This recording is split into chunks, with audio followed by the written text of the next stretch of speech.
I think she was upset and coming from where she had came from and going there, she might have covered her modesty. Then she might have felt like, you know what? Enough is enough. I just want to be free. Real life.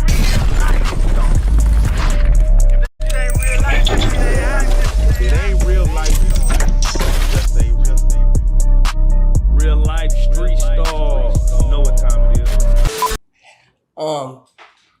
Kevin Gates, Brittany Renner. Mm-hmm. Muslim, right? Mm-hmm. I'm not just too familiar with everything, but I'm just gonna ask the questions, right? Uh-huh. Are you allowed to get a divorce? Is that a thing? Yes, of course. Right. Why do you think he divorced her so fast? I think it was a good look for him just to, showboat with her because she was a beautiful woman. But in Islam, when you get the divorce, she still had to wait. There's a period that she had to wait before she could marry again to make sure she's not pregnant. You got to go through that. So, and then he might be to the point where it's like, when you into the entertainment world, so you around so many women, you see a lot of that stuff. So it might was like, he might was doing stuff that irritated her, and it might have been like, look, I think it's best that we go on our separate ways. But I like how they handle it though. Would you have gotten divorced that quickly?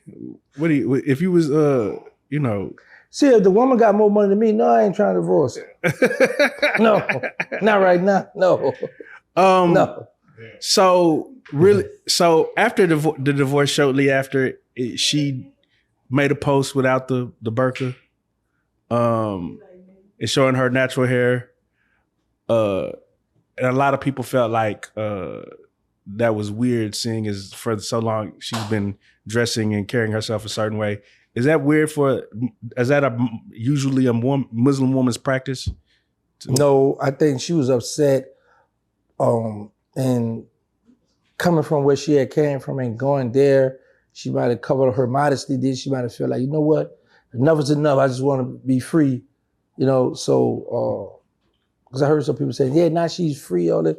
She's been free. But I just think that a woman beauty, her hair, that should be for her husband because that draws a lot of attention.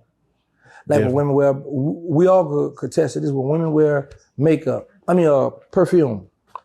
She walk by, man, that's Chanel, man. Say what that is. First you gonna play like you want to get it for your girl, but you trying to hold her up, because you're trying to slip some old, so it's like a lot of women, like if you're in a relationship, you gotta certain things you shouldn't do. All right, let's do it like this, man. You went out to Miami. Okay. With Charleston White. Mm-hmm. At that time, he was supposed to have a fight at that time. Right. First and foremost, how was that trip? I saw you and Diesel out there. And why did that fight not happen at that time? Okay, let's talk about the trip. First of all, I was at Fontainebleau. Oh, yeah. I didn't know that the hotel I was in was Club Live. Yeah, Club Live on Sundays. King of Diamond Mondays. Look, I'm hungry, right? So here's the thing about Miami. If you at Fontainebleau, if you don't get your food, I don't know how to do that Uber food thing. So now I go downstairs hungry, right? I see a bunch of females coming in with their dresses higher. I said, where they going? So I'm thinking they got a ball or something going on in here. So I got on t-shirt, pajamas, and my cowboy slippers. But I'm actually sitting in the what you call it, when you first come in the hotel, in the lounge. Yeah. I'm sitting in here, right? But people coming in, I'm watching everybody dressed up. But I see them going over this cone over here. I say, I need some water. I need something to drink. I'm hungry. So I saw somebody come out with a cup, so I walk over there. And the guy was like, I said, hey, they got food and drink in there? He said, you got to pay for a ticket. I said, man, I got to pay for a ticket to get something to eat, man. I don't want to go in there because I've got on night clothes. I said, man, look, I'm hungry. He said, well, look, go to the back, go down that hall, go to the back. They got a truck in the back. I'm like, oh, yeah. So I got something to eat. But it was a pretty cool experience because we got my homie. What the homie name? Who put us on a yacht? Diesel got to drive the yacht. Oh, shit. He got the 7-wall. Yeah, so he had hit me up. He was like, man, I see y'all here in Miami, man, come mess with. I got the yacht. Because Diesel and who else was with us? Shirt. They wanted to go get on the yacht. T-shirt. Right. T-shirt wanted to get on the yacht. So I was like, I thought it was a game at first, right? I was like, man, he might be playing. I said, man, somebody might be trying to bring us a move. I said, come on, we went. So we just went. And so happened, it was a, real person. And He let Diesel drive the yacht. He let the female drive the yacht. We had a good time out there in Miami. Beautiful, beautiful. Then, so with the Charleston White situation, I don't know what happened with that. But I know when I went out there to do the interview, it was so cool because we was high up and it was in the dark. And I got that.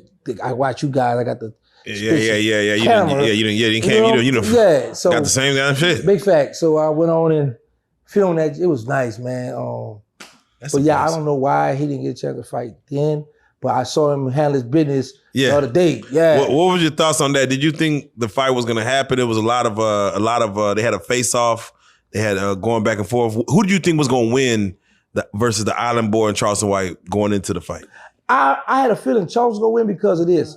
Because we always saw Charleston practice. I never saw the young boy doing nothing. I said, push-ups. Yeah, you know what I'm saying? I was like, either he think he got an easy cakewalk or, you know. So I was like, I see what Charleston be doing. So, and I had a feeling it was going to happen because, you know, Charleston and Aiden Ross is friends. Yes. They're tight.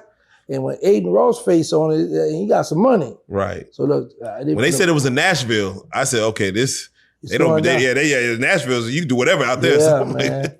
I was happy. I watched the whole fight too, man. Yeah. Were you worried for him? Were you worried like, oh? No, because I kept watching him. I'm like, okay. And he was smart with it. He wasn't trying to overdo it because when he got tired, he just went back on the road and come on to me.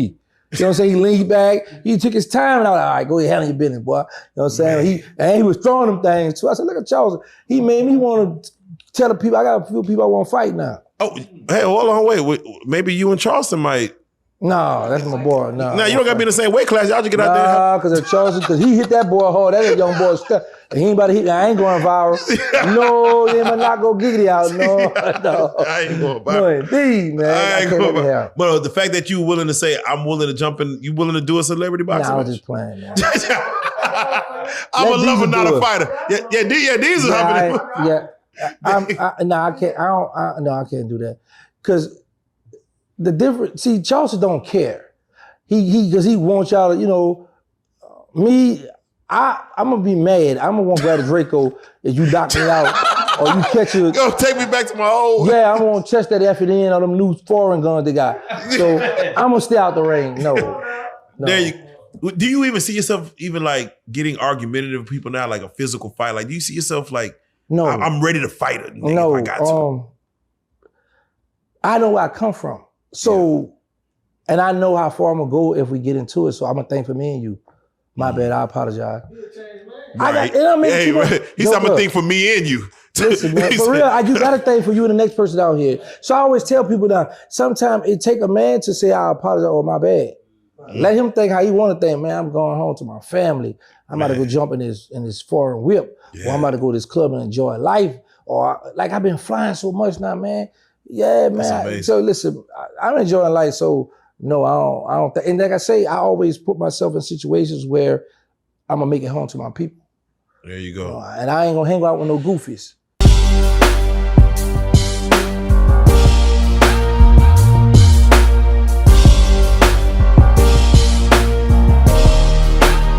Shout out Reallyfe Street Starz, nigga. Move it. Hey.